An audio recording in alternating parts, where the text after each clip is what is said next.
नमस्कार मित्रों, आप लोगों का बहुत ही स्नेह और प्रेम हमें प्राप्त हो रहा है, इसलिए हम आपको बहुत बहुत धन्यवाद देता हूँ। आज मैं संधि की बात करता हूँ। जैसा कि आप सभी भी जानते हैं कि संधि का मतलब ही होता है जोड़ना। संधि का शाब्दिक अर्थ है जोड़ना, अर्थात जैसा कि आप देख रहे हैं, जब दो अक्षर के पास पास आने पर शब्दों में जो विकार रहित मेल होता है उसे संधि कहते हैं। मेल मतलब जोड़ना।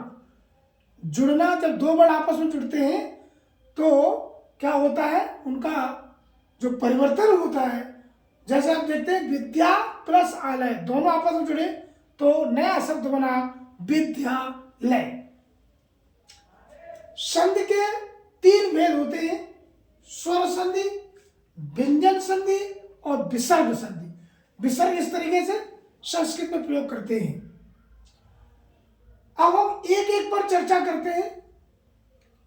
स्वर संधि, दो स्वर वर्णों के पारस्परिक मेल से उत्पन्न होने वाले विकार को स्वर संधि कहते हैं, जैसे हिमालय।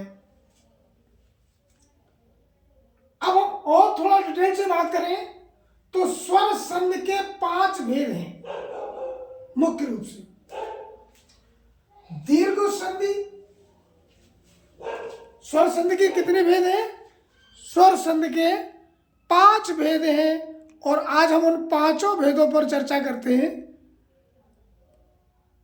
सबसे पहला आपका आता है दीर्घ संधि, दूसरा गुण संधि, तीसरा वृद्धि संधि, चौथा अयादि संधि और पांचवा यण संधि।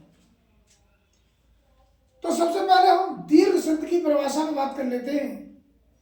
किताब की परिभाषा अगर आप देखेंगे तो बच्चे समझ नहीं पाते हैं, मैं मुख से बताता हूं किताब की परिभाषा।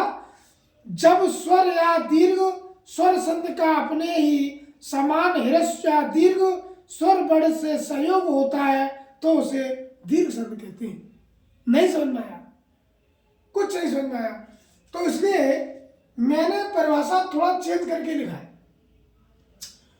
देखिए, सूत्र इसका होता है अक सवर्णे दीर्घ। अक वर्ण हो आ से लेकर का तक, जैसे आ ई उ री ल, ये अक वर्ण है। और अक वर्ण हो फिर सवर्ण हो, समान हो, तब दीर्घ संधि है।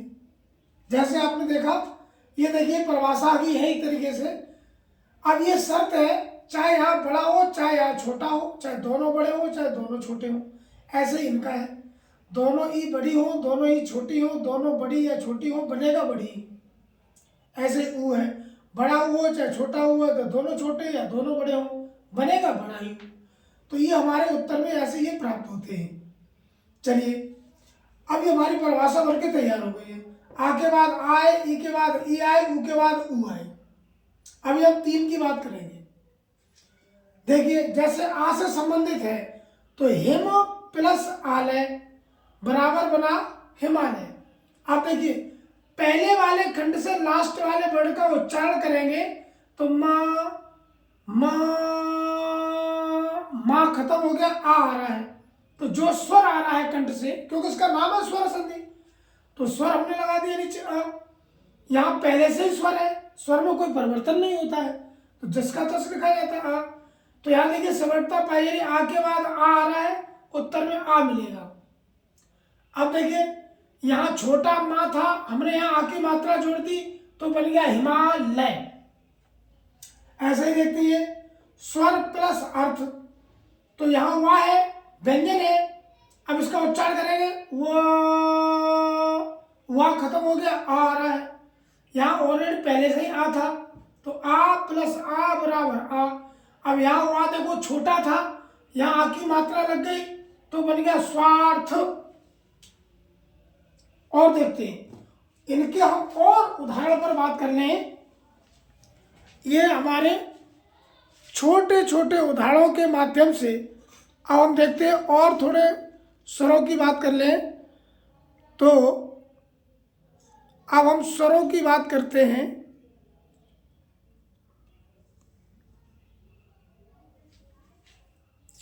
आइए इधर करते हैं, ऊपर इसको हटा लेते हैं, इसको थोड़ा हटाते हैं।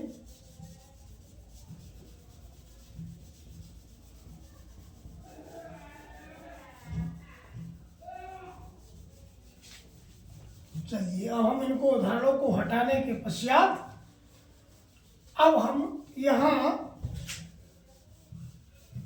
चर्चा करेंगे। अब हम इसके दीर्घ स्वर के जो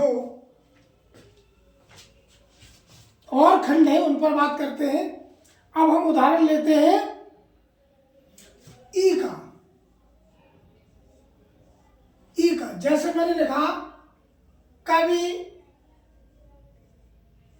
प्लस इंद्र बराबर। अब हम पहले इनके स्वर निकालते हैं।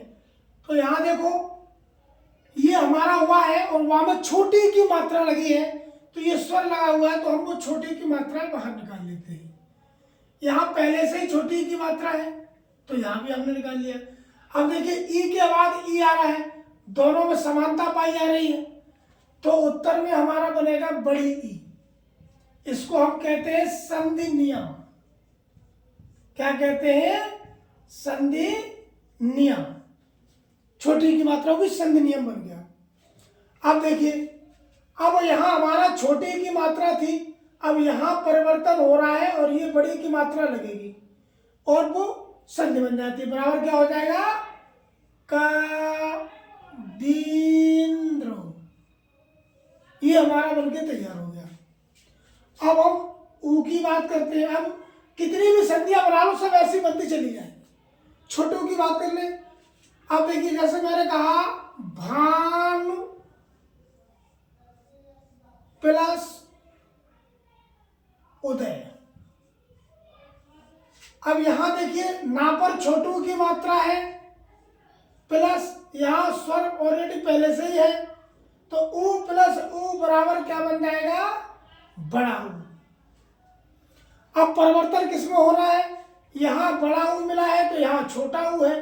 अब हम यहां बड़ा ऊ लगा देंगे और बना देंगे, तो क्या बन जाएगा? भानुदय।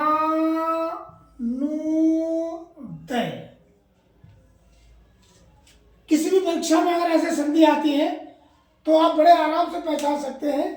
अब आज हमने आपको दीर्घ संधि की बात की है, कल हम दूसरे भाग में गुण संधि की बात करेंगे। तब तक के लिए नमस्कार, जय हिंद, वंदे मातरम।